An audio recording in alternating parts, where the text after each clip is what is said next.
Hey guys, Dr. Mike Duce, MTFU Longevity Over 50, www.mtfucoach.com. How are you? That word that I really don't like very much, motivation, is the topic tonight. Motivation, you hear it all the time. Dr. Duce, would you motivate me? And I think in my head, I would if I could become transparent and go into your body and do jumping jacks for you, but I can't fucking do that. So please, if you don't have it within you, if you don't have the burning fire under your ass to go get what you say it is that you want, nobody else is going to be able to do it for you, and nobody else cares to do it for you. They may say it, but they don't. Look at these advertisements out there now. They're there all the time. For fitness, these bodybuilders photoshopped, airbrushed, syntholed out. I have nothing against drugs. I'm not pro or con, but these guys are jacked on all kinds of stuff, and they never mention that in their programs. And you wonder why their clients never even look remotely like them. Listen, one thing about me, I'm not that good. I'm not that big. You look at me unbelievable. And not that I don't want to be my best, but I like that. It's less pressure. It's less bullshit. The guys in my demographic, guys my age, they want a little of that. It's more believable. But again, it comes back to the motivation. How do you get people to do these things? And again, the word motivation is shit. You listen to what Tony Robbins says. He says, look, a lot of people, they push themselves into doing things. Push, push, push. And you know it's wrong for you when you got to drag yourself out of bed and really don't want to go do whatever it is you're doing. But if there's pull, if there's something that's pulling you towards that golden fleece, that dangling carrot, that goal at the end of the line, then it's not hard. You're going to get there. It's only a matter of time because it's something you have to have. The older you get, the harder it is. And I'll tell you, for me, I did a little math today. It's my 43rd year in training. I started when I was 12. I'm 54. I'm going to be 55 in 90 days. I haven't gotten bigger or stronger for the most part, relatively speaking, for decades. There is a law of diminishing returns in anything you do, and even this whole business of training. You get to a certain point and you top off, and then maybe you kind of hone it up and carve it up and burnish it a little and get a little better. But volumetrically speaking, if I kept getting bigger all those 42 years, I'd be as big as the world. You reach a certain point, and that's it. Some of the math I did, interestingly, 43 years of training, that's 2,236 weeks.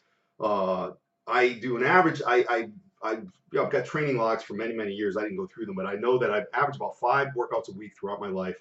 That's 11,180 workouts, 2 hours per workout, extrapolating over time. In my younger years, I went 4 or 5 hours crazily. Now it's maybe an hour, a little over an hour. 2 hours of workout, that's 22,360 hours of workouts in my life. With 8,760 hours in a year, you divide the big number by the smaller one, and that makes it where I've been training straight through for 2.55 years. That's a lot of time. And again, I haven't changed that much. These days I'm trying to get a little better, but in a different way, maybe by a pound here, a ½ inch there, an 1/8 inch slapped on the side of my deltoids. But it's begrudging, and that's fine. But even still, you start asking yourself, listen, if you're not really evoking a big change anymore, what drives you? Well, like I was saying, my biceps and triceps and my abs are probably my 3 best features. And listen, my arms are not getting any bigger. I'm not going to put an 1.5 inches on my arms. My abs are I could taper my waist a little more. It's a matter of diet. It's a seasonal thing. It's going to be more muscle because I do work the abs as a muscle. I use mostly weights, as you know, with my program. But again, am I going to get thicker abs? Not much. Not something that you would notice with the naked eye. Maybe I feel a little bit better about myself if I got them a little harder, but no, it's not really going to happen. Now, the rest of my body parts are good enough where they don't stand out as being weak. However, my calves, I haven't trained them in a while, as you know. So if I started bombing my calves really hard, I could probably put an inch on my calves, I don't know, in 3 to 6 months or something. Who knows? Why don't I do it? That's another issue. Talk about it some other time. It's not really a big deal. But we have these ads popping up on here. I don't know. This is Zuckerberg pulling his shit here again. And there they are again. They won't go away. This is amazing. Technology is my foe.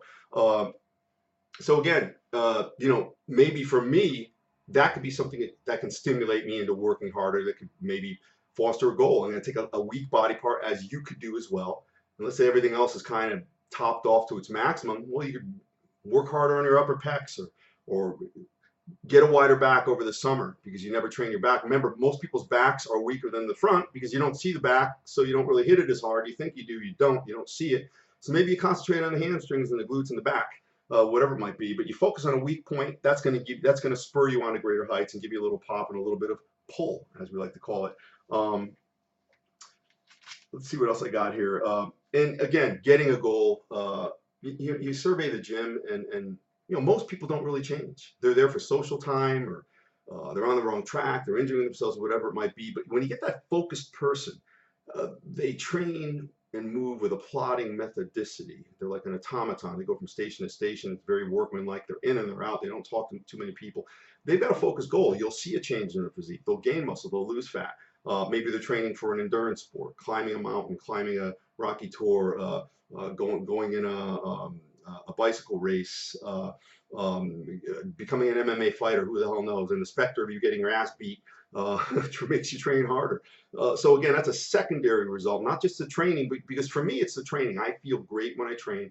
When I'm in my best shape, I have better relationships, I make more money, more good things come to me. So that's really what it is all about for me. Plus it ties into business. My businesses are tied into me having to be in the best shape possible. And for me, that was a very smart thing to do because I love to train. So it's almost like I get paid for training. And finally, another thing you do is just focus on that result that you're harboring in the dark recesses of your mind, how you're possibly going to look or how you're possibly going to be able to perform at the end of it all. And always make these little goals for yourself, because if it's just training and the boredom that sets in, I'm not saying you'll quit, but I will tell you this, you won't get much return on it after a while because you need to continue to exceed yourself.